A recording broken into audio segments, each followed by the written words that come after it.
অনেকেই আগ্রহ প্রকাশ করেছেন আমাদের মতন সার্ভার নিয়ে টেলিকম বিজনেস করার জন্য।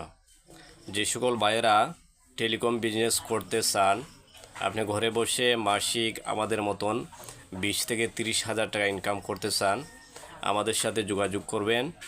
তবে সার্ভার নেওয়ার আগে আপনার নিজের নামে একটি ওয়েব, নিজের নামে একটি টেলিকম অ্যাপ নেওয়ার পূর্বে আপনি যে কোনো টেলিকমে কয়েক মাস কাজ করবেন, তাহলে টেলিকম বিজনেস সম্পর্কে আপনার ধারণা হবে। একদম না জেনে আপনি সার্ভার নেবেন না। যদি আপনি একদম না জেনে সার্ভার নেন, তাহলে লাভের চেয়ে লস বেশি হবে। তাই কোনো কিছু নেওয়ার আগে অবশ্যই আপনাকে সেই বিষয় সম্পর্কে মোটামুটি ধারণা করতে হবে। ইতিপূর্বে আমরা অনেকগুলো সার্ভার বিক্রি করেছি। আমার মনে হয় না যে সার্ভারের অ্যাডমিনরা সার্ভার ঠিকভাবে পরিচালনা করছেন এবং তারা লাভবান হচ্ছেন। তবে শখের বশে কিংবা আবেগে কখনো সার্ভার নেবেন না। আমরা প্রায় সময় বলে থাকি আমাদের পক্ষ থেকে যতটুকু সাপোর্ট দেওয়ার আমরা সাপোর্ট দেব। তবে আপনার সিদ্ধান্ত, সময় আপনার সিদ্ধান্ত, আপনি কি পরিমাণ সময় দিতে পারবেন, আপনি কতটুকু টিকে থাকতে পারবেন, সেটা আপনার প্রতি ডিপেন্ড করে।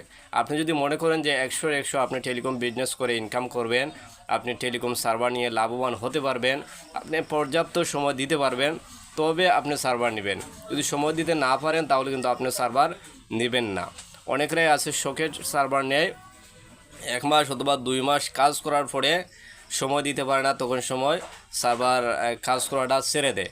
তো এইভাবে না করে আপনি যদি মনে করেন যে আপনি পুরোপুরি সময় দিতে পারবেন, তাহলে অবশ্যই আপনাকে সার্ভার নিলে লাভবান হওয়া সম্ভব। আর বর্তমানে সার্ভার নিয়ে আমার মনে হয় খুব কম মানুষই সফল হচ্ছে, কারণ সার্ভার পরিচালনা করার বিষয়গুলো তাদের ধারণা না থাকার কারণে অথবা শিকার আগ্রহ না থাকার কারণে কিন্তু সার্ভার নিয়ে লস হচ্ছে।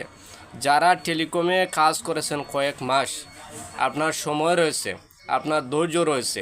এই ব্যবসাটা কিন্তু ধৈর্যর ব্যবসা। আপনাকে ধৈর্য ধরে লেগে থাকতে হবে, তবে আশা করা যায় সফল হওয়া সম্ভব হবে। যারা আমাদের গাইডলাইন মেনে, আমাদের সিস্টেম মেনে কাজ করতে পারবেন, তাদেরকে আমি বলবো, যদি আপনার সময় থাকে, আপনি যদি আবার চাকরিতে থাকেন, অন্য কোনো ব্যবসায় থাকেন, তাহলে চাকরির পাশাপাশি সার্ভার চালানো যাবে। কিন্তু যখন সার্ভারটা আপনার বড় হয়ে যাবে, আপনার ইউজার বেড়ে যাবে, তখন আপনার হয়তো চাকরিটা ছেড়ে দিতে হবে। আর যদি মনে করেন আপনার চাকরিতে বেতন কম, সার্ভারে আপনার লাভ বেশি হচ্ছে, সেক্ষেত্রে চাকরি ছেড়ে দিয়ে আপনার নিজ বাসায় থেকেও আপনি সার্ভার পরিচালনা করতে পারবেন খুব সহজেই। তাই যারা সার্ভার নেওয়ার আগ্রহ প্রকাশ করেছেন, আমাদের সাথে যোগাযোগ করবেন, আমরা সার্ভার আপনাদের দিয়ে দিব। ধন্যবাদ।